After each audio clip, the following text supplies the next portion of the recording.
Van গগের জীবনী নিয়ে Irving স্টোনের লেখা উপন্যাস লাস্ট ফর লাইফের বঙ্গানুবাদ শুনছেন। অনুবাদ করেছেন নির্মল চন্দ্র গঙ্গোপাধ্যায়। শুরু হচ্ছে জীবন পিয়াসা। আজ পঞ্চম পর্ব। সপ্তাহখানেক পরে ভিনসেন্ট মভের সঙ্গে দেখা করতে গেল। দরজা খুলতেই সামনে মভ বিরস কণ্ঠে বললেন, কি দরকার তোমার? এখন আমার সময় নেই। ভিনসেন্ট বললে, কয়েকটা ওয়াটার কালার করেছি, আপনি যদি একটু দেখে দেন সেই জন্যে। থাক, এখন আমি না হয় পরেই আসব। সময় অসময়ের জ্ঞান তো তোমার নেই। যাক, এসেই যখন পড়েছ, চলো। স্টুডিওতে ঢুকে দেখল উইসেনব্রাককে। মভের হাতের কাজ শেষ হয়েছে, এখন বিশ্রামের সময়, মানসিক স্বস্তির। বন্ধুর সামনে ভিনসেন্টকে ঠাট্টা করলে মনটা চাঙ্গা হবে, মন্দ না। ভিনসেন্টের দিকে আঙুল দেখিয়ে মভ উইসেনব্রাককে বললেন, দেখো দেখো, লোকটার চেহারা দেখো। চোখ মুখ পাকিয়ে চেহারার একটা বিকৃত কুৎসিত ভঙ্গি করে উইসেনব্রাকের কাছে কয়েক পা এগিয়ে আধবোজা চোখে তাকিয়ে তোতলার মতো কয়েকটি কথা বললেন মভ। দেখো ঠিক একে নকল করতে পারছে কিনা। হো হো করে হেসে উঠলেন উইসেনবার্গ। মভ বললেন, ওহে, এবার তোমার নোংরা দাড়িটা একটু চুলকাও তো দেখি। স্তম্ভিত হয়ে গেল ভিনসেন্ট। এমনই দুরন্ত অপমান সে মভের কাছে আশা করেনি। এক কোণে গিয়ে সে দাঁড়িয়ে রইল। একটু পরে উইসেনবার্গ বিদায় নিলেন। এতক্ষণে তার দিকে মুখ ঘুরিয়ে মভ বললেন, কি ঠায় দাঁড়িয়ে আছো? এখনো বিদায় হওনি?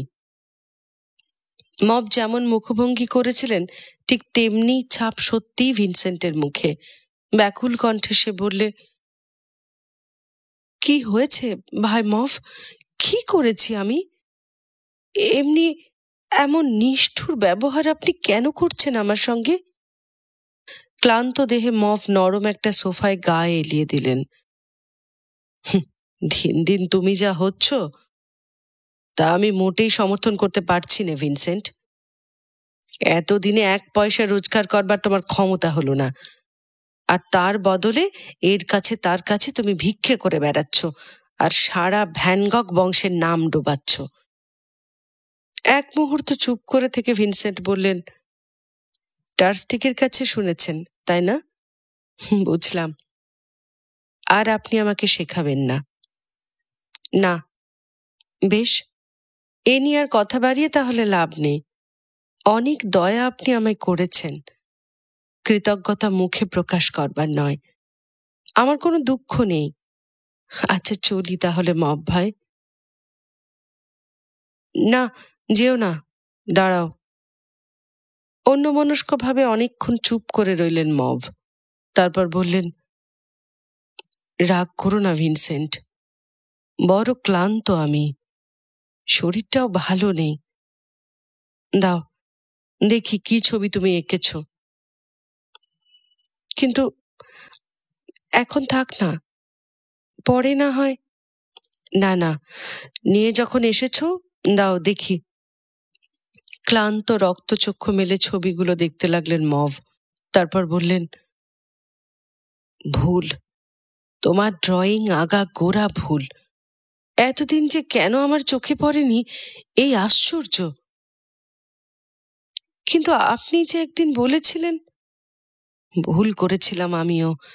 যা অপটু তাকে ভেবেছিলাম শক্তির আভাস, আসলে কিছুই তোমার এতদিনে হয়নি। শিখতেই যদি চাও গোড়া থেকে শুরু করো। ওই ফার্নেসের পাশে গোটা কত প্লাস্টারের ছাঁচ আছে, যাও ওইগুলো দেখে দেখে ড্রয়িং করতে শেখো গে। স্বপ্নাচ্ছন্নের মতো ছাঁচগুলোর দিকে পায়ে পায়ে এগিয়ে গিয়ে মাটিতে বসে পড়ল ভিনসেন্ট। হাতের সামনে একটা পায়ের ছাঁচ। পকেট থেকে পেন্সিল আর ড্রয়িং কাগজ বার করে হাতে নিয়ে এক দৃষ্টে তাকিয়ে রইল ছাঁচটার দিকে। কাগজে একটি লাইনও সরল না। শুধু অপমান নয়, শানিত অস্ত্রের মতো বুকে বিঁধে গেছে হতাশা, তীব্র যন্ত্রণা। পিছন ফিরে দেখল মভ সোফায় গা এলিয়ে দিয়েছেন, ঘুমিয়ে পড়লেন বুঝি। কয়েক ঘন্টা কাটল। এক মনে পরপর 7খানা ড্রয়িং করল ভিনসেন্ট ওই প্লাস্টারের পাটার। নাসিকা ধ্বনি বন্ধ হলো। ঘুম ভেঙে লাফিয়ে উঠে দাঁড়ালেন মভ। ভিনসেন্টের কাছে এসে বললেন, দেখি দেখি কতদূর কি করলে। পরপর ড্রয়িংগুলোর উপর তাড়াতাড়ি চোখ বুলিয়ে চিৎকার করে উঠলেন মভ, না না না! টুকরো টুকরো করে ছিঁড়ে ফেললেন হাতের কাগজগুলো। সেই ছেলেমি, সেই জড়তা, সেই কর্কশতা, ঠিক সেই প্রথম দিনের মতো। চোখের সামনে ছাঁচটা রয়েছে, ঠিক ওটা যেমন তেমনি আঁকতে পারো না? একটা জিনিস আসলে যেমন দেখতে ঠিক সেই জিনিসটা ড্রয়িং করে কি তোমার ধাতে আসবে না? কাগজের উপর পেন্সিলের একটা লাইন আর একটা অস্পষ্ট প্রত্যক্ষ ভাষা আছে, তেমনি একটা লাইন টানারও কি ক্ষমতা নেই তোমার? পিছনের দরজা দিয়ে নীরবে বার হয়ে বাগান ছাড়িয়ে রান্নাঘরে গেল ভিনসেন্ট। সেখানে কিছুটা খেয়ে আবার ফিরে এলো স্টুডিওতে। অন্ধকার ঘনিয়ে এসেছে, আলো জ্বলছে। এক কোণে বসে আবার সে ওই প্লাস্টার পাটা আঁকতে লাগলো। রাত শেষ হয়ে গেল। মব এসে স্কেচগুলো দেখলেন, বললেন, বৃথা বৃথা, কিচ্ছু হয়নি। ড্রয়িং এর নিতান্ত মৌলিক ভুল যেগুলো, সেগুলো প্রত্যেকটা স্পষ্ট করে ফুটে উঠছে তোমার কাজে। খুব হয়েছে, এবার ছাঁচটাকে হাতে নিয়ে বাড়ি যাও। যেদিন একটা পা অন্তত ঠিক করে আঁকতে পারবে সেদিন আবার আমার এখানে এসো, তার আগে নয়। ছাঁচটাকে সজোরে দেওয়ালে ছুঁড়ে মারল ভিনসেন্ট। ভেঙে গেল টুকরো টুকরো হয়ে।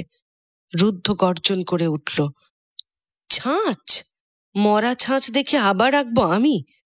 যেদিন পৃথিবীতে জীবন্ত হাত আর পা একটাও থাকবে না সেদিন, তার আগে নয়। ছুটে বার হয়ে গেল সে মভের স্টুডিও থেকে। দুপুরবেলা ঘুম থেকে উঠে দেখে ক্রিস্টিন এসেছে তার বড় ছেলে হারমানকে সঙ্গে নিয়ে। রোগ, রক্তহীন চেহারা ছেলেটার, ত্রস্ত ভয়ার্ত চোখ। লেখাপড়া শেখেনি, অচেনা লোকের কাছে এগোতে সাহস করে না। ভিনসেন্ট এক টুকরো কাগজে একটা গরু এঁকে তাকে দিল, আর তার হাতে দিল একটা পেন্সিল। ভাব হয়ে গেল ছেলেটার সঙ্গে।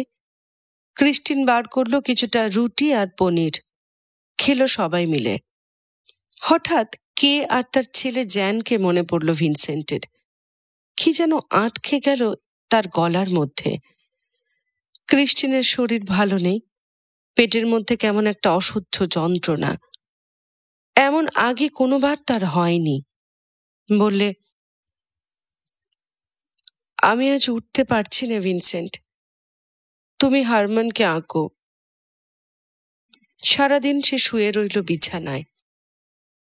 পরদিন ভিনসেন্ট জোর করে ক্রিস্টিনকে টেনে তুলল, নিয়ে চলল লিডেনের সরকারি হাসপাতালে। ডাক্তার পুঙ্খানুপুঙ্খ পরীক্ষা করলেন, প্রশ্ন করলেন অসংখ্য। পরে বললেন, বাচ্চা পেটের মধ্যে ঠিক অবস্থায় নেই। কি করা ডাক্তার? ভিনসেন্ট প্রশ্ন করল। অপারেশন করাতে পারেন, খুব শক্ত কিছু নয়, কেবল ফোরসেপ দিয়ে শিশুটাকে ঘুরিয়ে ঠিক অবস্থায় এনে দেওয়া। অপারেশনের জন্য কোনো ফি দিতে হবে না, তবে হাসপাতাল খরচ কিছু লাগবে। ক্রিস্টিনের দিকে ফিরে ডাক্তার বললেন, হাতে জমিয়েছ কিছু? ঘাড় নেড়ে ক্রিস্টিন বললে, না, একটি পয়সাও না। একটা দীর্ঘশ্বাস ফেলে মাথা নাড়লেন ডাক্তার। ঠিক যা ভেবেছিলাম। ভিনসেন্ট শুধল, কত খরচ লাগবে ডাক্তার? 50 ফ্র্যাঙ্কের বেশি নয়। আর যদি অপারেশনটা না হয়? তাহলে প্রসবের সময় যে বিপদ ঘটবে তা সামলানো অসম্ভব। এক মুহূর্ত ভাবল ভিনসেন্ট, তারপর বললে, আচ্ছা, টাকার ব্যবস্থা আমি করব। বেশ, তাহলে শনিবার সকালে নিয়ে আসবেন, আমি নিজে অপারেশন করব। হ্যাঁ, আর একটা কথা, এই মেয়েটির সঙ্গে আপনার কি সম্পর্ক জানি নে, ডাক্তার হিসেবে আমার জানবার দরকারও নেই, তবে কিনা আপনার হয়তো দরকার একটা কথা জানবার। প্রসবের পরে যদি আবার রাস্তায় বার হয়, ব্যবসা শুরু করে, তাহলে কবরে যেতে এর কিন্তু 6 মাসও লাগবে না। আমি আপনাকে কথা দিচ্ছি ডাক্তার, ও আর সে জীবনে ফিরবে না। কদিন পরে টার্সটি গেলেন, বললেন, এখনো তুমি এসব নিয়েই আছো দেখছি। আগে হ্যাঁ, এই আমার কাজ, আমি কাজ করছি। তুমি আমাকে ডাকে যে 10 ফ্র্যাঙ্ক ফেরত পাঠিয়েছিলে, তা আমি পেয়েছি। নিজে গিয়ে ধন্যবাদের সঙ্গে ঋণটা শোধ করে আসতে পারতে, এটুকু আশা করেছিলাম তোমার থেকে। এতদূর রাস্তা আর আবহাওয়াটাও এত খারাপ ছিল কদিন, তাই ভাবলাম ডাকি। বাবা বাবা, টাকাটা ধার করতে যখন গিয়েছিলে তখন কিন্তু রাস্তাটা খুব বেশি মনে হয়নি। ভিনসেন্ট চুপ করে রইল। টার্স্টিক আবার বললেন, তোমার উপর আমি যে রাগ করি ভিনসেন্ট, তার কারণ তোমার কোনো সম্ভ্রম নেই, কোনো ভদ্রতা বোধও নেই। এই জন্যই তোমার ছবি নিতে আমার বিতৃষ্ণা আসে। এবারে উত্তর দিল ভিনসেন্ট, বললে, আমার তো ধারণা ছিল মিনহার, আপনার ছবি কেনার সঙ্গে কোনো ব্যক্তি বিশেষকে ভালো লাগা বা না লাগার কোনো সম্পর্ক নেই। নিশ্চয়ই নেই। আমার কথায় ওসব ঘুরিয়ে মানে করার চেষ্টা তুমি না করলেও পারতে। তোমার কাজের মধ্যে যদি বিন্দুমাত্র সৌন্দর্যবোধ থাকতো, তাহলে একটা ছবি অন্তত আমি নিতাম। ভিনসেন্ট বললে, এ প্রসঙ্গ এখন থাক মিনার। আমি যে পথে চলেছি সেই পথে আমার ভালো।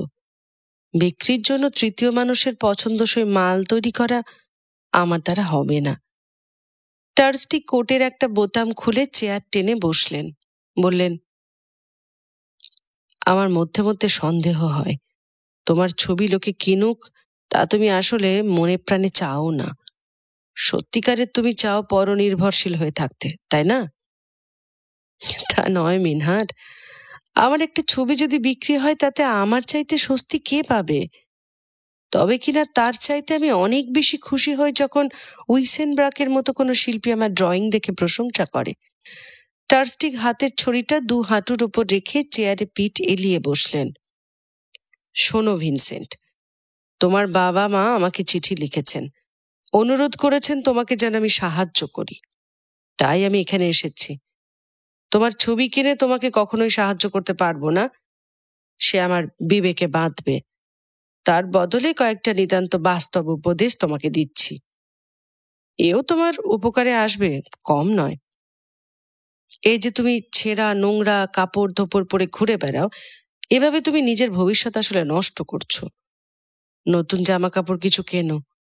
ভদ্রলোকের পোশাক না পরলে তুমি যে ভ্যান গগ, সে পরিচয় বা দেবে কেমন করে? তারপর এই যে তোমার মেলামেশা, শহরের উঁচু ঘরের লোকজনের সঙ্গে আলাপ পরিচয়ের কোনো ঝোঁক তোমার নেই। যত কুলি মজুর নিচু জাতের লোকের সঙ্গে তোমার মিল। নিতান্ত সব যাচ্ছে তাই জায়গায় যাচ্ছে তাই লোকের আড্ডায় তোমায় দেখা যাচ্ছে। এমনি যদি করো তাহলে জীবনে বড় হবে কি করে বলো তো? টেবিলের কোণ থেকে নেমে ভিনসেন্ট টার্স্টিকের সামনাসামনি এসে দাঁড়ালো। এই সুযোগ, সহানুভূতি আর বন্ধুত্ব নতুন করে ফিরে পাবার এই উপযুক্ত ক্ষণ। স্বাভাবিক কর্কশ গলার স্বরকে যতটা সম্ভব নরম করে বললে, মিনহার, আপনি আমার ভালোই চান, আমাকে সাহায্য করতে, আমার উপকারী করতে চান। আমিও আপনাকে অকপটে আমার কথা খুলে বলছি।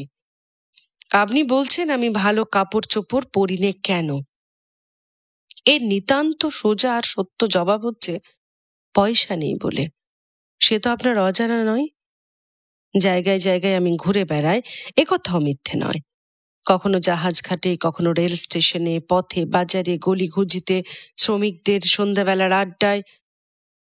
এমনি ঘুরতে কারোর ভালো লাগে না, কেবল একজন শিল্পী ছাড়া। অভিজাত চায়ের পার্টি, সুবেশা সুন্দরী মেয়েদের ভিড়, তার চাইতে বস্তির জটলাও ভালো, যদি শিল্পীর মনের খোরাক সেখানেই মেলে। শিল্পীর কাজ নোংরা কাজ, নোংরা তার পরিবেশ। শিল্প বিক্রেতার চকমকে পোশাক আর ঝকঝকে আচার ব্যবহারে তার কি কাজ? মজুর আর মজুরানি যারা মাটি কাটে, রাস্তা বানায়, তাদের সঙ্গে দিনের পর দিন আমার কাটে। আমার কুৎসিত মুখ আর কদর্য পোশাক ঠিক মিলে যায় তাদেরই সঙ্গে। ওরা শ্রমিক, আমিও শ্রমিক, ওদেরই মতো। এক হয়ে মিশে যেতে পারি ওদের সঙ্গে। দামি পোশাকের কোনো ব্যবধান ওদের আর আমার মধ্যে থাকে না। তাই তো ওরা আমাকে বিশ্বাস করে, সহজ হয়ে আমার সঙ্গে মেশে। ওদের মধ্যে থেকে অজানা আশ্চর্য সৌন্দর্যকে আমি খুঁজে খুঁজে বার করি। সমাজে যারা বরবাদ, তাদের বস্তির দরজা আমার কাছে খোলা। আমার স্টুডিওতে তাদের চির নিমন্ত্রণ। এতে আমি নিজেকে নষ্ট করছি কি করে মিনহার? আমার যা কাজ তাই তো আমি করছি। তার জন্য গরিবের সঙ্গে গরিব হয়ে মিশলে নিজেকে তো ছোট করা হয় না। না শিখলাম আমি অভিজাত ঘরের আদব কায়দা। ক্ষতি কি তাতে মিনহার? গম্ভীর গলায় টার্স্টিক বললেন, তাহলে তোমার থেকে যারা বড় আর তোমার যারা মঙ্গল আকাঙ্ক্ষী, তাদের কোনো উপদেশ তুমি শুনবে না। জীবনে বারে বারে তুমি ব্যর্থ হয়েছ, আবার তুমি ব্যর্থ হবে। ভুল কথা মিনহার। দেখুন দেখুন আমার হাতখানা, মোটা মোটা ড্রয়িংওয়ালা আঙুল আমার। এ আঙুলে শক্তি আছে। কোটের বোতাম এঁটে উঠে দাঁড়ালেন স্টারস্টিক চরম কথাটা বলার জন্য। সিল্কের টুপিটা মাথায় চড়িয়ে বললেন, বেশ, মভ আর আমি এবার দেখব যাতে থিওর কাছ থেকে আর একটি পয়সাও তুমি না পাও। এ নইলে তোমার চৈতন্য হবে না। কি যেন একটা চুরমার হয়ে ভেঙে গেল ভিনসেন্টের বুকের মধ্যে। থিওর দিক থেকে যদি আক্রমণটা আসে, তাহলে সে হবে চরম আক্রমণ। তাহলে আর কোনো আশা নেই। দুহাত জোর করে সে আকুল চিৎকার করে উঠল, কেন কেন এমন? কেন কেন? আমার এমনি সর্বনাশ আপনারা কেন করবেন? শুধু আপনাদের সঙ্গে আমার মত মেলে না বলে? এটা কি উচিত? আমি শপথ করছি, আপনাদের সামনে আর কখনো আমি আসব না। আপনারা ভুলে যান আমাকে। এক কোণে আমাকে নিজের মনে পড়ে থাকতে দিন। থিও থিও ছাড়া আমার আর কেউ নেই। ওর দয়াতেই আমি বেঁচে আছি। ওকে আপনারা কেড়ে নেবেন না আমার কাছ থেকে। আমরা যা করব তা তোমার ভালোর জন্যই করব। টার্স্টিক চলে গেলেন। পয়সার ব্যাগটাকে মুঠো করে ধরে ভিনসেন্ট রাস্তায় দৌড়লো।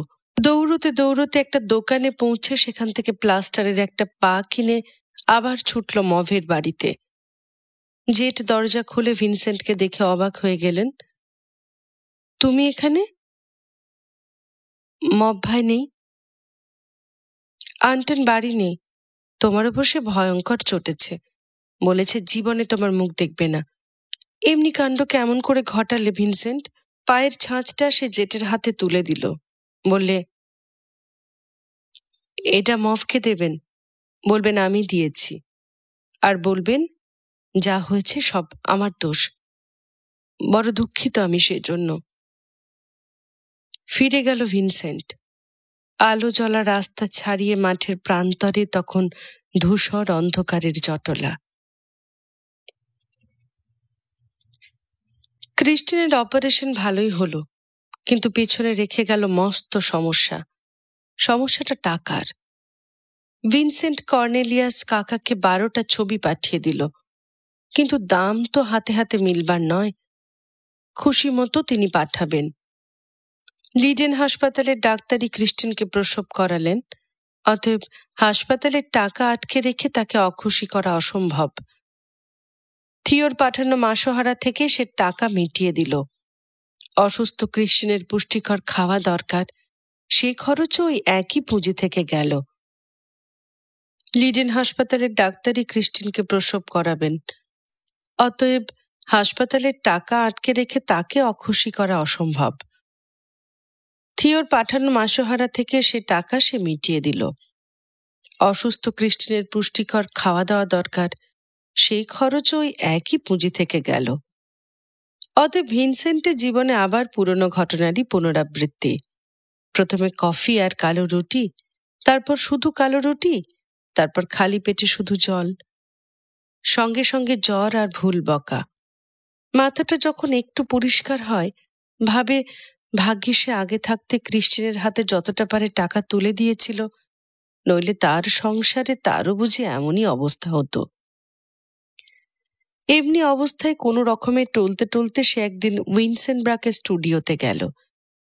উইনসেনব্রাকের প্রচুর টাকা, কিন্তু জীবনযাত্রার নিষ্করুণ মিতব্যয়িতা। একটা বাড়ির 4 তলার উপরে তার স্টুডিও। ফাঁকা মস্ত একটা ঘর, কোনো আসবাব নেই, ছবি নেই, বই নেই, দ্বিতীয় লোকের বসবার জন্য একটা টুল পর্যন্ত নেই। শুধু আছে ছবি আঁকার জিনিসপত্র, কারিগরির হাতিয়ার। অপরের স্টুডিওতে আড্ডা দিতে যেতে তার আপত্তি নেই, কিন্তু তার ঘরে কেউ এলেই তার মেজাজ হয়ে ওঠে খাঁচার পড়া বাঘের মতো। ভিনসেন্টকে দেখিয়ে একেবারে খ্যাঁক খ্যাঁক করে উঠলেন। আচ্ছা, তুমি তুমি এখানে এসেছো? কি মনে করে? ভিনসেন্ট তার দুরবস্থার কথা জানালো। ভুল ভুল ভুল করেছো তুমি ভায়া, কঠোর হাসি হেসে উইসেলবার্গ বললেন। একেবারে ভুল লোকের কাছে তুমি এসেছো, একটি পয়সাও তুমি পাবে না আমার কাছে। কিন্তু এই কটা টাকা আপনি কদিনের জন্য আমাকে ধার দিতে পারবেন না? আলবাত পারি, 100 বার পারি। তুমি কি ভেবেছ আমি তোমার মতো হাতুড়ে আর্টিস্ট, যার একখানা ছবিও জন্মেও বিক্রি হবে না? এখনই আমার ব্যাংকে এত টাকা আছে যা আমি 3 জন্মেও খরচ করে উঠতে পারবো না। তাহলে 25টা ফ্রাঙ্ক মাত্র আমাকে ধার দেবেন না কেন? এক টুকরো বাসি রুটি কিনবার পয়সা আমার পকেটে নেই। চমৎকার চমৎকার, এই তো আসল দাওয়ায় পড়েছে। এ না হলে তুমি আর্টিস্ট হবে কেমন করে? খুশিতে 2 হাঁটুতে হাত বোলাতে লাগলেন উইসেনবার্গ। ভিনসেন্ট দেওয়ালে ঠেস দিয়ে দাঁড়ালো। একটি মাত্র টুল, তাতে গৃহকর্তা নিজে বসে। কিছু না ধরে দাঁড়াবার শক্তি নেই তার। কাতর গলায় বললে, অনাহারে আমি মরে যাচ্ছি, এর মধ্যে আপনি চমৎকারটা কি দেখলেন? এ তোমার মস্ত সৌভাগ্য ভিনসেন্ট, তুমি মরবে না, কিন্তু কষ্ট পাবে। আমি কষ্ট পাবো তাতে আপনার এত আনন্দ কেন? পায়ের ওপর পা তুলে টুলের উপর জমিয়ে বসলেন উইসেনবার্গ। লাল রং করা একটা তুলি ভিনসেন্টের মুখের দিকে উঁচিয়ে বললেন, তার কারণ কষ্ট না পেলে শিল্পী হওয়া যায় না। বেদনার বেদিতে শিল্পীর প্রতিষ্ঠা। যত দুঃখ তুমি পাবে তত কৃতার্থ তুমি বোধ করবে। ভরা পেটের চাইতে খালি পেট ভালো, ভরা বুকের চাইতে ভালো ভাঙা বুক। যে কখনো দুঃখ পায়নি জীবনে, শিশুর অভিজ্ঞতাটুকু তার হয়নি, সে আবার আঁকবে কি? সুখ তো গরুর জন্যে আর দোকানদারের জন্যে। শিল্পীর হৃদয় দুঃখের সরোবর। যত কষ্ট পাবে, যত যন্ত্রণায় ছটফট করবে, মনে ভাববে এ ঈশ্বরের আশীর্বাদ। কিন্তু দারিদ্র্য, সে তো ধ্বংস করে। যে দুর্বল তাকে ধ্বংস করে, যে সবল তাকে নয়। শিল্পী হবার পথে পা বাড়িয়ে অনাহারে আর যন্ত্রণায় যে মরে, মরাই তো তার পক্ষে ভালো। অর্থ সাহায্য করে তাকে বাঁচানোর কোনো সার্থকতা নেই। প্রকৃত যে শিল্পী, তার সর্বশেষ অবদান হৃদয় নিংড়ে দিয়ে যাবার আগে পর্যন্ত তার ধ্বংস নেই। তার আগে কি ঈশ্বর কি শয়তান, কেউ তাকে মারতে পারবে না। এইসব কথা আমাকে বলা বৃথা উইসেনবার্গ। বছরের পর বছর দুর্ভিক্ষের দ্বারে বসে আমার জীবন কেটেছে।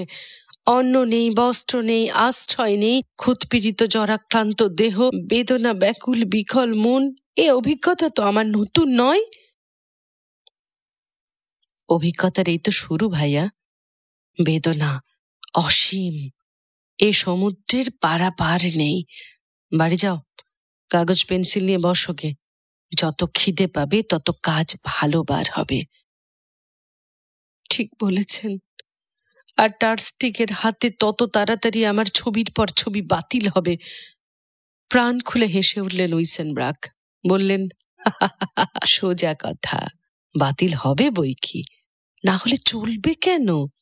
তোমার ভালোর জন্যই তো।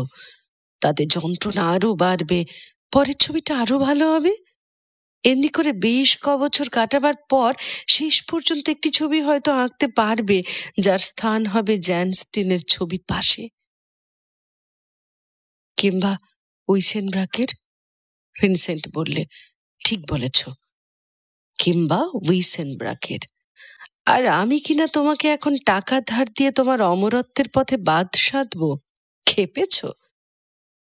অমরত্ব চুলোই যাক, এই মুহূর্তে আমি ছবি আঁকতে চাই, কিন্তু খালি পেটে তো তা অসম্ভব। বাজে কথা ভায়া, দুনিয়ায় আজ পর্যন্ত প্রকৃত ভালো যা কিছু আঁকা হয়েছে তা ওই খালি পেটেই হয়েছে। ভর্তি পেটের যা কাজ সেসব তুচ্ছ। কথাবার্তা কিছু তরল পর্যায়ে নামিয়ে আনা চায়। ভিনসেন্ট বললে, কিন্তু আপনি কিছু খালি পেটে এঁকেছেন বলে তো শুনিনি। এটা আমার প্রতিভা ভাইয়া, আর অসাধারণ কল্পনা শক্তি।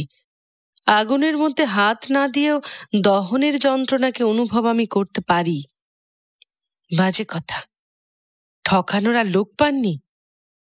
বাজে নয়, বিলকুল সত্যি।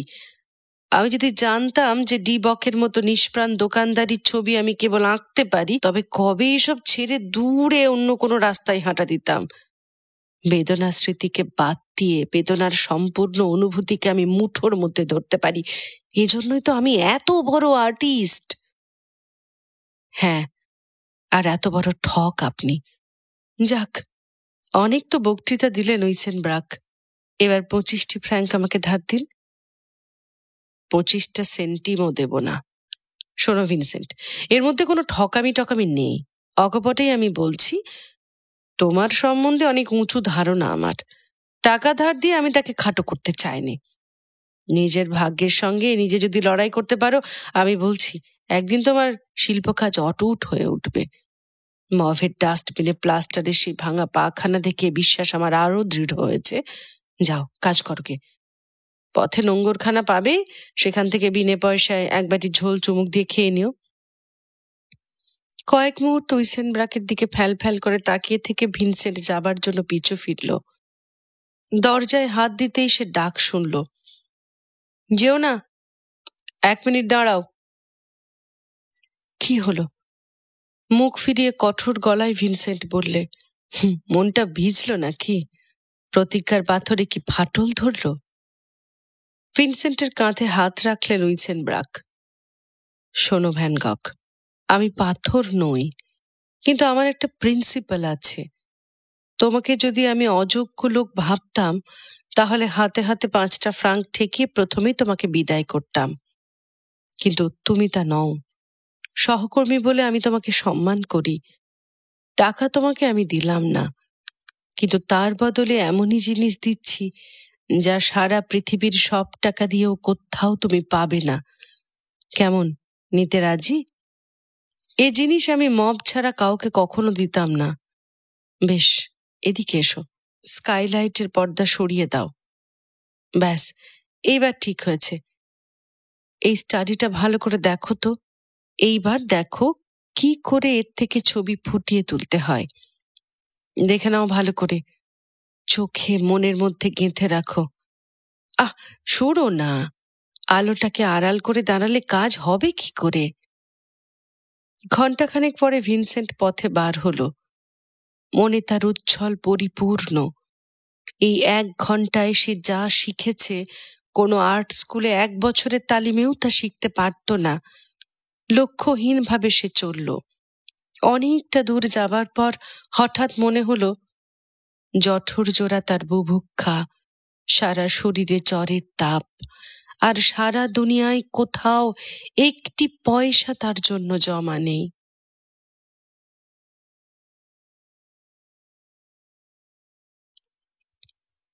কয়েকদিন পরে সমুদ্র তীরে মভের সঙ্গে দেখা। মভ ভাই, ভিনসেন্ট বললে, সেদিন আপনার স্টুডিওতে আমি যে ব্যবহার করেছি, এজন্য আমি মর্মাহত হয়ে আছি। খুবই অন্যায় হয়েছিল আমার।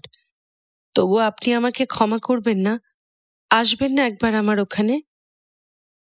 সরাসরি মব অস্বীকার করলেন। না, কখনোই না। তোমার সঙ্গে আমার আর কোনো সম্পর্ক নেই। কেন মব ভাই? আমার উপর আপনার আর কোনো আস্থাই নেই? না, বিন্দুমাত্র নেই। তুমি অত্যন্ত ঘৃণ্য চরিত্রের লোক।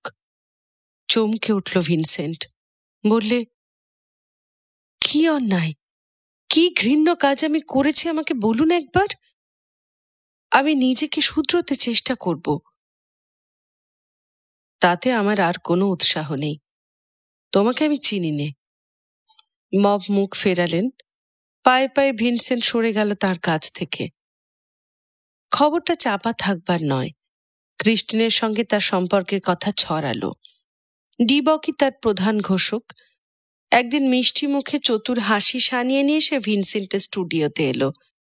ক্রিস্টিন তখন পৌঁছ দিচ্ছে। ড্রয়িং করছে ভিনসেন্ট। দামি কালো ওভারকোটটা চেয়ারে ফেলে লম্বা একটা সিগারেট ধরিয়ে সে খোশ মেজাজি গলায় প্রশ্ন করল, হ্যাঁ হ্যাঁ ভিনসেন্ট, তুমি নাকি একজন রক্ষিতা রেখেছ?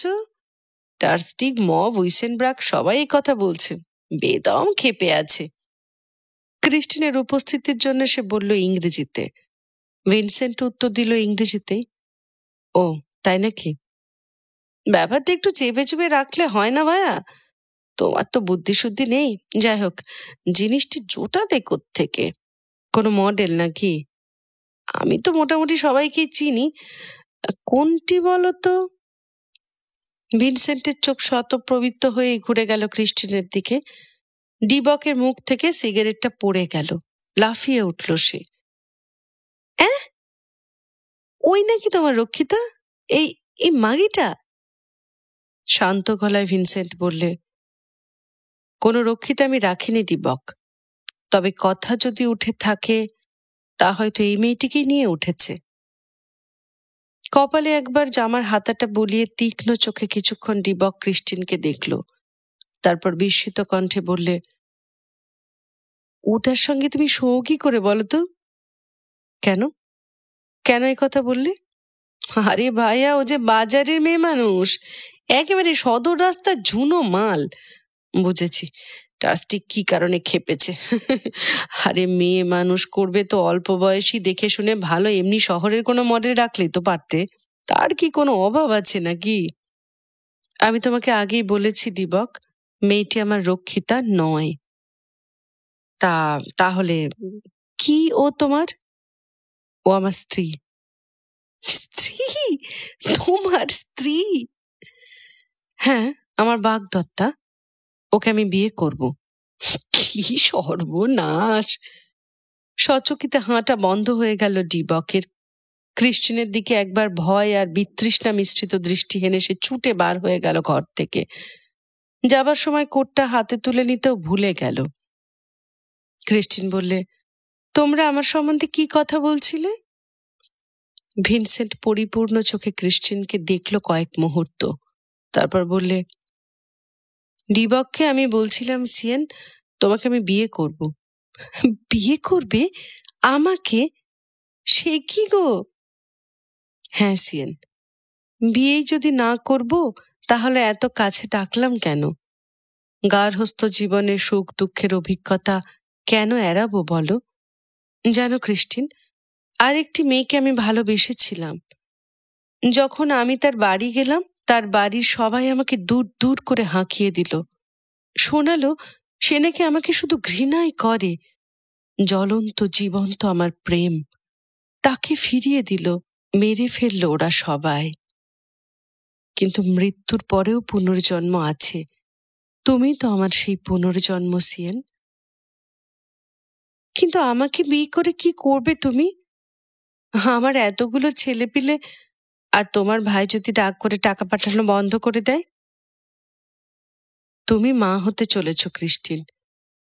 সে কি যে সে কথা? তোমার কি যে সম্মান, সেই সম্মানের দাম আমি দেব। হারমান আর তোমার নবজাত শিশুকে আমার সঙ্গে রাখবো। তোমার অন্য ছেলেমেয়েরা তোমার মায়ের কাছে থাকবে। আর থিও, হ্যাঁ, সে তো আমার মাথাটাই কাটতে পারে। তবে সব কথা বুঝিয়ে বললে হয়তো সে আমাকে ত্যাগ করবে না। ক্রিস্টিনের পায়ের কাছে মাটিতে বসল ভিনসেন্ট। প্রথম যেদিন দেখেছিল তারপর থেকে ওর চেহারা অনেক ভালো হয়েছে। করুণ ওর বাদামি হাত দুটিতে সামান্য একটু আনন্দ স্পর্শ, সারা দেহ মনে নতুন কেমন এক দীপ্তির ইশারা। প্রথম যখন ওকে দেখে ও ছিল কর্কশ, ভব্যতাহীন পথের মেয়ে। এখন কত বদলেছে, কত মধুর, কত নরম হয়ে গিয়েছে। এখন ওর মুখ ভর্তি গুটি গুটি কলঙ্কের দাগ, তবু কে বলবে মাধুর্যের স্পর্শ ওর মুখে লাগেনি? সিয়েন, বলো, সংসার তুমি করবে না আমার সঙ্গে? নেবে না আমার দুঃখকে ভাগাভাগি করে? যতদিন না তুমি হাসপাতালে যাও ততদিন তোমাকে আমিই দেখব। ফিরে এসে তুমি আমাকে কেমন দেখবে জানি নে। হয়তো তখন রুটি থাকবে, হয়তো থাকবে না। যাই থাকুক, তুমি, তোমার শিশু আর আমি তাই উপভোগ করে নেব। রাজি আছো তো? ক্রিস্টিন চেয়ার থেকে নেমে এসে বসল, গলা জড়িয়ে ধরল ভিনসেন্টের। বললে, তোমার কাছে আমাকে শুধু থাকতে দিও ভিনসেন্ট, তার বেশি কিছু চাইনে। পোড়া রুটি, কলের জল, তাই খাবো, তাতেই আমার সুখ।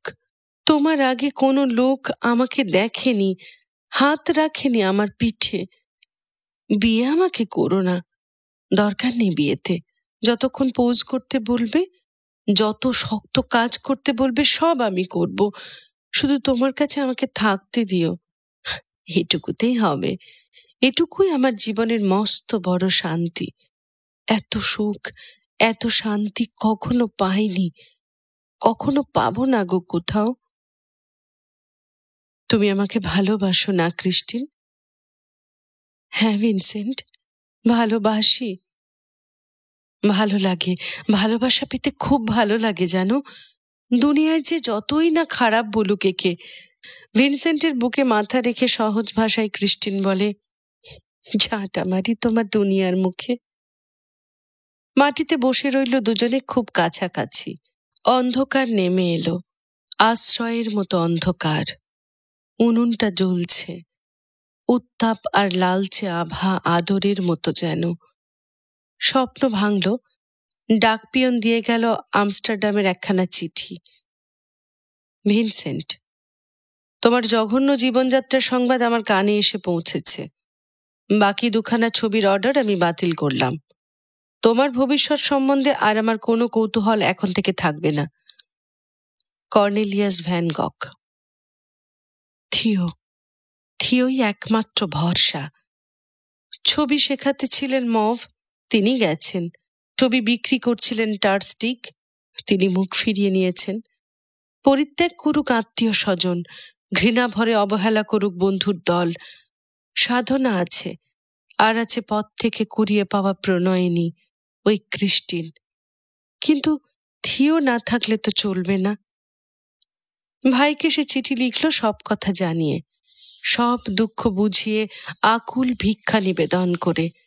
তৃষ্ণার্ত বুক নিয়ে অপেক্ষা করতে লাগলো কবে উত্তর আসে।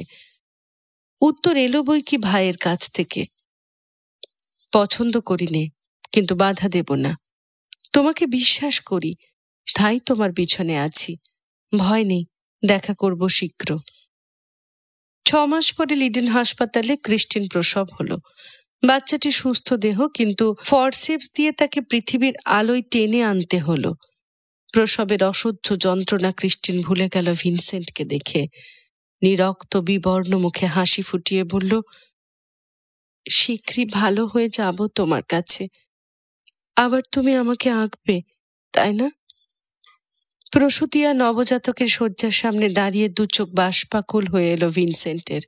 হোক না ওই শিশু পিতৃ পরিচয় হারা, ও তো তারই সন্তান। আর ওই নারী, ও তো তারই স্ত্রী। বুকের ভেতরটা টনটন করে উঠল বেদনায় আর আনন্দে। চোখে জল, মুখে হাসি। লিডেন থেকে ফিরে এসেই বাসাটা সে বদলালো। নতুন বাসাটা একই বাড়িওয়ালার, 4 ফ্রাঙ্ক মাত্র বেশি ভাড়া। তবে এটাই স্টুডিওর পাশেই ছোট্ট একটা বসবার ঘর। তাছাড়া আরও একটা থাকবার ঘরও আছে। রান্নাঘর, ভাড়ার ঘর আলাদা। দেওয়ালে নতুন কাগজ লাগানো। অধীর আগ্রহে ঘর সাজাতে লাগলো ভিনসেন্ট। কদিন পরেই ক্রিস্টিন আসবে, আর লুকোচুরি নয়, সংসার পাতবে দুজনে। নতুন বাড়িটা চমৎকার। স্টুডিওর দেওয়ালটায় বাদামি রঙের কাগজ আঁটা, খটখটে কাঠের মেঝে, দেওয়ালে কয়েকটা স্টাডি, দু কোণে দুটো ইজেল, মাঝখানে কাজ করবার জন্যে বেশ বড় একটা টেবিল। দেওয়ালের গায়ে আলমারি, তাতে ড্রয়িং বোর্ড, কাগজ, বই, তুলি, রং আর সব শিল্পীর দরকারি জিনিসের টুকিটাকি। বসার ঘরে একটা টেবিল, কয়েকটা চেয়ার, একটা স্টোভ। জানলার ধারে ক্রিস্টিনের বসার জন্য বড় একটা বেতের চেয়ার আর ছোট্ট একটা দোলনা। দেওয়ালে একদিকে রেমব্রান্টের আঁকা ছবি, শিশু ও দুই নারী, অন্যদিকে বড় একটা আয়না। রান্নাঘরে জিনিসপত্র প্রয়োজনের বেশি একটাও নয়, যাতে করে ক্রিস্টিন রান্নার কাজটা 10 মিনিটে সেরে ফেলতে পারে। শোবার ঘরে দুটি বিছানা, একটি নিজের জন্য আর একটি হারমানের। হাসপাতাল থেকে আসার দিন ডাক্তার, প্রধান নার্স, পরিচারিকারা সবাই আন্তরিকতার সঙ্গে ক্রিস্টিনকে বিদায় দিল। এমনই ব্যবহার, মানুষ মানুষের সঙ্গে যেমনই সহানুভূতি আর সহযোগিতার স্বাভাবিক ব্যবহার করে, তা ক্রিস্টিন আগে কখনো পায়নি। অভিভূত হয়ে পড়ল সে। ভিনসেন্ট মনে মনে বলল, দেখো, এতদিন পর্যন্ত কেউ ওকে ভালো চোখে দেখেনি। ও নিজে যে ভালো হবে তার সুযোগ পেয়েছিল কোথায়? ভিনসেন্ট আগে কিছু ভাঙেনি। নতুন বাড়ি দেখে হাঁ হয়ে গেল ক্রিস্টিন। চেয়ার, দোলনা, ছবি, আয়না, ফুলের টব, একবার এটা ধরে দেখে, একবার ওটার গায়ে হাত বুলোয়। নাচবে কি ছুটবে ভেবে পায় না। ভিনসেন্টের তাকে সংযত রাখা দায়। ক্রিস্টিনের স্বাস্থ্য আস্তে আস্তে ফেরে। ভিনসেন্ট তাকে কোনো কাজ করতে দেয় না। ঘর গোছানো, কাপড় চোপড়, বিছানা পাতা, উনুন ধরানো, ভারী জিনিস তোলা, এসব কাজ ভিনসেন্ট নিজের হাতে করে। মনে হয় কতদিনকার তার এই সংসার। ক্রিস্টিন আর বাচ্চা তার কতদিনকার আপন। শিল্পকর্মে নতুন উৎসাহ, বুক জোড়া নতুন শান্তি। নিজের ঘর, নিজের সংসার, স্ত্রীর স্পর্শ, ছেলে মেয়ের হাসি কান্না, এ না থাকলে জীবন মানুষের নয়, জন্তুর জীবন। এরাই তাকে সাহস দিয়েছে, বল এনেছে প্রাণে। আর থিওর মতো ভাই যখন পিছনে আছে, তখন ভয়টা কিসের? সত্যিকারের শিল্পী হবার পথে বাধা কোথায়? থিও লিখেছে চাকরিতে তার উন্নতি হয়েছে। 100-র বদলে 150 করে ফ্রাঙ্ক এবার থেকে সে মাসে পাঠাতে পারবে। বরিনে যে সে প্রাণ দিতে বসেছিল ঈশ্বরের জন্য, সে ঈশ্বর রূপহীন, রসহীন সে ধর্ম। এবার সে নূতন ঈশ্বর, নূতন ধর্মের সন্ধান পেয়েছে, যে ধর্ম ধরাছোঁয়ার বাইরে নয়, রূপের মধ্যে যার প্রকাশ। পথের একটি শ্রমিক চাষী, মাঠের রেখাঙ্কিত বুকে উঁচু উঁচু সোনালি বালিয়ারির ছন্দ আর আকাশের উদার নীলিমা। ওরা এত সহজ, কিন্তু এত শক্ত। রূপে রেখায় ওরা ধরা দেয়, কিন্তু অধরা ওদের মর্ম বানিয়ে। এই মর্মচেতনাকে রং আর রেখার কাব্যে ছন্দায়িত করা, মানুষ আর প্রকৃতির হৃদস্পন্দনকে হাতের মুঠোয় চেপে ধরা, এ কি সহজ? এ কি যে সে সাধনা? কিন্তু বাধা আসে, আঘাত আসে। একদিন স্টুডিওর সামনে টার্স্টিগের সঙ্গে দেখা। বন্ধুর মতো সহজভাবে তিনি কথা বলতে লাগলেন। আশঙ্কায় ভিনসেন্টের মুখ শুকিয়ে উঠল, কিন্তু বাড়ি না ডেকে তো উপায় নেই। বসার ঘরে ক্রিস্টিন শিশুটিকে বুকে নিয়ে দুধ খাওয়াচ্ছে। হারমান খেলা করছে মেঝে স্টোভের কাছে। টার্স্টিগ হাঁ করে তাকিয়ে রইলেন তাদের দিকে। নির্বাক বিস্ময় বুঝি তার ভাঙেই না। অনেকক্ষণ পরে বললেন ইংরেজি ভাষায়, এই স্ত্রীলোক আর শিশু, এরা কারা? এসবের মানে কি?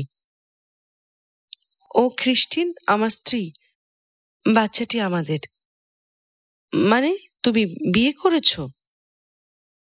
বিয়ে বলতে যে অনুষ্ঠানটির কথা আপনি চিন্তা করছেন সেটা অবশ্য এখনো করে উঠতে পারিনি, কিন্তু তাহলে তুমি এভাবে একজন অনাথিয়া মেয়ে ছেলে আর তার ছেলে পেলে নিয়ে বসবাস করো কি করে? সাধারণত পুরুষ মানুষে বিয়েই করে, আর শেষ পর্যন্ত ব্যাপারটা স্বাভাবিকই হয়ে যায়, তাই না মিনহার? কিন্তু তুমি বিয়ে করবে কি করে? তোমার পয়সা কোথায়? তোমার ভাই তো তোমাকে রেখেছে। আপনার ধারণা ভুল। থিওর হয়ে আমি কাজ করি, তার জন্য মাইনে আমি পাই তার কাছ থেকে, আর যা কিছু কাজ আমি করি সব তার। এর থেকে তার সব টাকা একদিন উসুল হয়ে আসবে। পাগল তুমি, বদ্ধ উন্মাদ। মাথা খারাপ না হলে এমনি কথা কেউ বলে না। মানুষের ব্যবহার মিনহার, গম্ভীর চালে ভিনসেন্ট বললে। অনেকটা ঠিক ড্রয়িং এর মতোই। বিভিন্ন দৃষ্টিভঙ্গি থেকে তার নতুন নতুন রূপ খোলে। জিনিসটা একই, তবে তফাৎ কিনা হচ্ছে একজনের দেখায় আর অন্য আরেকজনের দেখায়। অসহ্য হয়ে গায়ে বিঁধছে ভিনসেন্টের ব্যবহার, তার এই ধরনের কথা। টার্স্টিক আর সামলাতে পারলেন না, বলে উঠলেন, বেশ, তোমার বাবাকে আমি লিখব ভিনসেন্ট, সব কথা আমি তাকে লিখে জানাবো। তা যা ভালো বোঝেন তা আপনি করবেনই, তবে কিনা ধরুন আপনি খুব গরম গরম ভাষায় আমার বিরুদ্ধে অনেক কথা তাদের লিখলেন, আর তারপরেই আমি আবার তাদের আমাদের বাড়িতে আসতে নিমন্ত্রণ করে চিঠি লিখলাম। দুটো ঘটনা একসঙ্গে জড়িয়ে বেশ একটা মজার ব্যাপার হয়ে দাঁড়াবে, কি বলেন? তুমি নিজে তাদের আসতে লিখবে? বাহ, সে আবার বলতে। তবে কিনা বাবা এখন ইটেন থেকে নিউল্যান্ডে বদলি হওয়ার ব্যাপারে খুব ব্যস্ত, আর এদিকে আমার স্ত্রীর শরীরটাও খুব খারাপ, তাই যা কদিনের অপেক্ষা। তাহলে আমি আর কিছু লিখব না। আমার মনে হয় তুমি নিজের হাতে গলায় পাথর বেঁধে জলে ডুবতে যাচ্ছ। তোমাকে সাবধান করে দেওয়া আমি মনে করেছিলাম আমার কর্তব্য। আপনার উদ্দেশ্য যে সাধু তাতে আমার কোনো সন্দেহ নেই মিনহার, এই জন্য আপনার কথাবার্তায় আমি চুটছি নে, কিন্তু এই প্রসঙ্গ আমার আর অপ্রীতিকর বলে মনেই হচ্ছে না। কেমন একটা ভ্যাবাচ্যাকা মন নিয়ে টার্স্টিক বিদায় নিলেন। অসার দম্ভের চাতুরি দিয়ে প্রথম আঘাতটাকে আটকানো গেল, কিন্তু দ্বিতীয় আঘাতকে আর নয়। সে আঘাত অপ্রত্যাশিতভাবে এলো উইসেনব্রাকের কাছ থেকে। খেয়াল মতো ঘুরতে ঘুরতে একদিন তিনি ভিনসেন্টের বাড়িতে এসে পৌঁছলেন। হাঁপ ছেড়ে বললেন, কি হে, এখনো বেঁচে আছো? বাবা, দিব্যি তোফায় আছো দেখছি। তাহলে সেদিন টাকাটা আমার কাছ থেকে আদায় করতে না পারলেও মরনি দেখছি। না, দেখতেই তো পাচ্ছেন মরিনি। ভালোই করেছিলাম তাহলে না দিয়ে, কি বলো? বেশ করেছেন। এবার একটা কথা বলবো। দরজার দিকে আঙুল দেখিয়ে ভিনসেন্ট বললে, উচ্ছন্নে যান, নরকে যান, বার হয়ে যান এখান থেকে। বাবা, চমৎকার, এই তো চাই। এই মেজাজটা যদি শেষ পর্যন্ত বজায় রাখতে পারো, তাহলে কোনো এক সময় তুমি একটা উইসেনব্রাক নিশ্চয়ই হবে। এবার একটা কথা আমার শোনো। তোমার বাড়িতে এলাম, আর তোমার ওই ফার্স্ট ক্লাস রক্ষিতাটির সঙ্গে আমার একটু আলাপ করিয়ে দিলে না তো? এ কেমন ভদ্রতা? হ্যাঁ, আমাকে যা বলবার বলুন উইসেনব্রাক, কিন্তু ওর সম্বন্ধে একটি কথা মুখ দিয়ে উচ্চারণ করবেন না, ভালো হবে না তাহলে। মাথা নিচু করে শিশুকে দোল দিচ্ছিল ক্রিস্টিন। বুঝল তাকে বিদ্রুপ করেছে আগন্তুক। মুখ তুলে ব্যথিত চোখ মেলে তাকালো। ভিন্সের দুপা পিছিয়ে দাঁড়ালো ওই নারী আর শিশুর সামনে। সারা দুনিয়ার অপমানের মাঠ থেকে সে ওদের রক্ষা করতে চায়। উইসেনবার্গ চেয়ে রইলেন ওদের দিকে, তারপর চোখ গেল দোলনাটার ঠিক ওপরে দেওয়ালে রেমব্রান্টের ছবির ওপর। দা আইডিয়া! চিৎকার করে উঠলেন তিনি। কি চমৎকার দৃশ্য! ছবির কি অপূর্ব উপকরণ! আহা, পবিত্র পরিবার! স্বগর্জনে একটা গালাগাল উচ্চারণ করে তেড়ে গেল ভিনসেন্ট। উইসেনব্রাক চট করে নেমে গেলেন রাস্তায়, হাতের মুঠো এড়িয়ে। ফিরে এলো ভিনসেন্ট মা আর সন্তানের কাছে। চোখ তুলতেই সামনের আরশিতে দেখল নিজেদের। এক লহমায়, নিষ্করুণ ভয়ঙ্কর স্পষ্টতায় উইসেনব্রাকের চোখ দিয়ে নিজেকে সে দেখল। এক শিশু, এক নারী আর এক পুরুষ, জারজ, বেশ্যা আর পরান্নভোজী ভিক্ষুক। ও লোকটা কি আমাদের বলে গেল? পবিত্র পরিবার। তার মানে? ছবি একটা, মেরি, যিশু আর জোসেফের ছবি। হু হু করে জল ছুটে নামলো খ্রিস্টানের দু চোখ বেয়ে। শিশুর কাপড় চোপড়ের মধ্যে সে মুখ লুকোলো। ভিনসেন্ট দোলনার ধারে হাঁটু গেড়ে মাথা নিচু করে বসল। উত্তরে জানলা দিয়ে প্রদোষ অন্ধকার যেন পাখা মেলে ঘরে ঢুকেছে। কোণে কোণে ছায়া কালো কালো। মাথা তুলে আর একবার ভিনসেন্ট তাকালো আরশিটার দিকে। আবার সে তাকিয়ে দেখল দর্পণের ওই 3 মূর্তিকে। এবার সে দেখল নিজের গভীর মর্মচক্ষু মেলে। ডান হাতটা সে বাড়িয়ে দিল খ্রিস্টিনের মাথায়। জটা জটা রুক্ষ চুলে জড়িয়ে গেল আঙুলগুলো। কেঁদো না, আর কেঁদো না সিয়েন। মুখ তোলো, চোখের জল মোছো, মাথা উঁচু করে দাঁড়াও। উইসেনব্রাক তো মিথ্যে কথা বলেনি।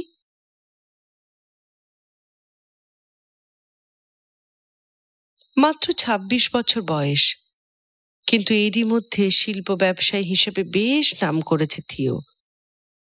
গুলিভসের তরুণ কর্মচারীদের মধ্যে তার জুরি খুব কম।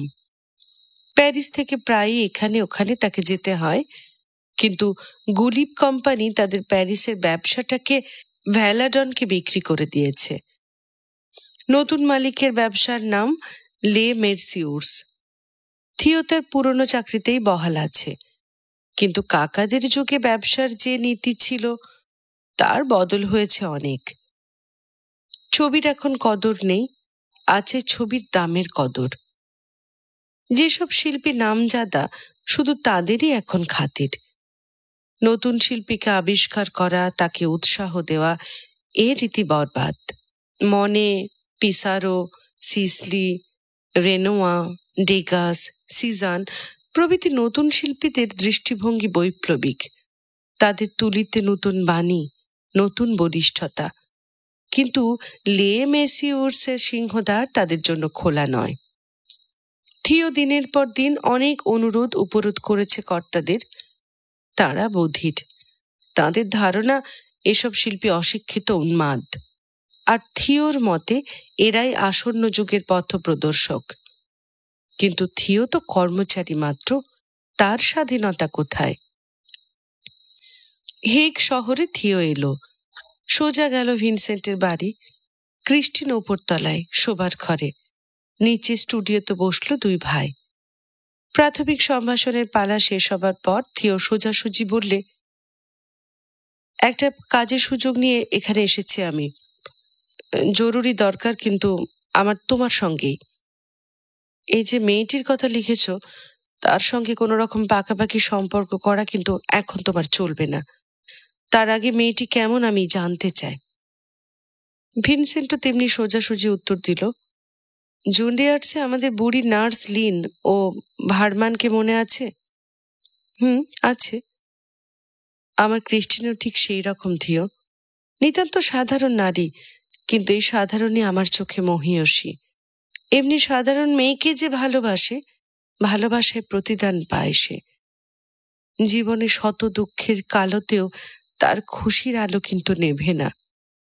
এই ভালোবাসার জন্য আমি খুঁজে মরিনি, ও নিজেই আমার কাছে ধরা দিয়েছে। ক্রিস্টিন এমনি মেয়ে, সে আমার সমস্ত দৈন্য বেদনাকে আমার সঙ্গে ভাগ করে নিয়েছে। তাছাড়া ওই আমার মডেল। কের ভালোবাসা পায়নি বলে এখন আর কষ্ট নেই।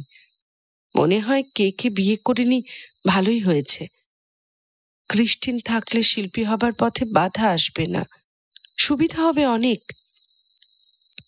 ঘরের মধ্যে কয়েকবার পায়চারি করার পর একটা জল রঙের ছবি অনেকক্ষণ ধরে থিও দেখতে লাগলো। তারপর হঠাৎ বললে, একটা কথা বুঝিনে, যে লোক কদিন আগে কের জন্য পাগল ছিল, সে আজ এমনি একটা মেয়েকে কি করে ভালোবাসতে পারে? এই ভালোবাসায় আমি ঝাঁপিয়ে পড়িনি থিও, এ এসেছে আস্তে আস্তে, নিঃশব্দ পায়। কে আমাকে প্রত্যাখ্যান করেছিল, তাই বলে কি প্রাণের সব আলো নিভিয়ে অন্ধকারে আমি বসে থাকবো? এই যে স্টুডিওতে তুমি পা দিয়েছ প্রথম থিও, এটা মৃতের কবর নয়, জীবন্তের সংসার। আমি আঁকি, কি আঁকবো, কেমন করে আঁকবো যদি জীবনের স্পন্দনকে এড়িয়ে থাকতে চাই সারা জীবন? বলতে পারো, খুব নিচু ঘরের মেয়েকে সঙ্গিনী করেছি, কিন্তু তাতে আমি নিজে যে নিচু হয়ে গেছি, ছোট হয়ে গেছি, তা আমি বিশ্বাসই করি নে। সাধারণ মানুষ, মাটির সঙ্গে নিকট সম্পর্ক যাদের, তারাই আমার শিল্পের উপজীব্য। সত্যিকারের ছবি আছে তাদেরই জীবনে, কেননা তাদের আনন্দ বেদনার তো কোনো তুলনা নেই। যে নিচুতলার লোক নিয়ে আমার শিল্পের কারবার, সেই নিচুতলার মেয়েই তো আমার জীবনের কারবারে চায়। এ নিয়ে আমার কোনো তর্ক নেই। ভিনসেন্টের কথা থামিয়ে দিয়ে বলে উঠল থিও, কিন্তু তাই বলে একেবারে বিয়ে করতে হবে কেন? তার কারণ ওর আর আমার মধ্যে বিয়ের একটা অঙ্গীকার রয়েছে। ও আমার রক্ষিতাও নয়, ও আমার দুদিনের ভোগে লাগার মেয়ে মানুষও নয়, তার চেয়ে অনেক বেশি, তার চেয়ে অনেক কাছাকাছি। কিন্তু আমি তো তোমাকে চট করে বিয়ে করতে বারণই করব। নিশ্চয়ই থিও, তোমার কথা মানবো বই কি। যতদিন না নিজের পায়ে দাঁড়ায় ততদিন বিয়ে করব কি করে বলো? যেদিন সদেরিক ফ্রাঙ্ক নিজের ছবি বেচে উপায় করতে পারবো, আস্তে আস্তে আমার পিছনে তোমার খরচ করাটা বন্ধ হয়ে যাবে, তখন উঠবে বিয়ের কথা, তার আগে নয়। এই হচ্ছে খাঁটি বুদ্ধিমানের মতো কথা। পায়ের শব্দ পাওয়া গেল। ভিনসেন্ট বললে, ওই ক্রিস্টিন আসছে। লক্ষ্মীটি থিও, সমালোচকের কঠোর চোখ মেলে ওকে দেখো না। ও স্ত্রী, ও মা, দেখো সত্যিও তাই কিনা। স্টুডিওর দরজায় এলো ক্রিস্টিন। পরনে কালো রঙের পরিচ্ছন্ন একটি পোশাক, চুলগুলি পরিপাটি করে আঁকা, গালে সামান্য একটু রঙের আভাস, তাতে ব্রণচিহ্নগুলো অনেকটা ঢাকা পড়েছে। কেমন সহজ সাদামাঠা ঘরোয়া সৌন্দর্য তাকে ঘিরে। ভিনসেন্টের ভালোবাসায় তার চেহারায় এসেছে নতুন কমনীয়তা, মনে আত্মবিশ্বাসের নব উন্মেষ। এগিয়ে এসে সে সহজভাবে থিওর সঙ্গে করমর্দন করল, শান্ত গলায় প্রশ্ন করল চা খাবে কিনা। জানালো রাত্রে খাবার নিমন্ত্রণ। তারপর জানলার ধারে বেতের চেয়ারে সে সেলাই নিয়ে বসল, মাঝে মাঝে দোলা দিতে লাগলো শিশুর দোলনায়। ভিনসেন্ট দেরাজ থেকে টেনে টেনে বার করে থিওকে দেখাতে লাগলো তার আঁকা ছবির পর ছবি, স্কেচের পর স্কেচ। থিও দৃঢ় বিশ্বাস যে একদিন ভিনসেন্টের শিল্প সাধনা সার্থক হবেই। ছবির সমালোচক হিসেবে দৃষ্টিও তার খুব কাঁচা নয়, কিন্তু ভিনসেন্টের সমস্ত কাজ দেখেও সে কোনো একটা সুনির্দিষ্ট ধারণায় পৌঁছতে পারল না। এদিকে ভিনসেন্টের বাসনা, জল রং তো অনেক হলো, এবার তেল রং নিয়ে একটু নাড়াচাড়া করে। সব ছবি দেখার পর থিও বললে, তেল রঙের কাজগুলোই যদি করতে চাও তো দেরি করছো কেন, শুরু করে দাও। বুঝতেই যে পারছি না ড্রয়িং আমার কেমন হচ্ছে। টার্স্টিক আর মব বলছেন আমি কিছুই জানি নে, আর উইসেনবার্গ বলছে তুমি খুব জানো। এ নিয়ে ধাঁধায় পড়েছ তো। নিজের কাজের বিচার তোমাকে নিজেকেই করতে হবে। আত্মবিশ্বাস যদি থাকে তাহলে ঝুলে পড়ো। কিন্তু থিও, খরচটার কথা ভেবেছ? এক একটা তেল রঙের টিউবের তো সোনার দাম। থিও বললে, কাল সকাল 10টায় আমার হোটেলে এসো, তারপর দেখা যাবে। আসল কথা, যত শীঘ্রই তেল রঙের ক্যানভাস আমাকে পাঠাবে তত শীঘ্রই তোমার পেছনে অপব্যয়ের টাকা আমি উসুল করতে পারবো, সেটা খেয়াল আছে তো?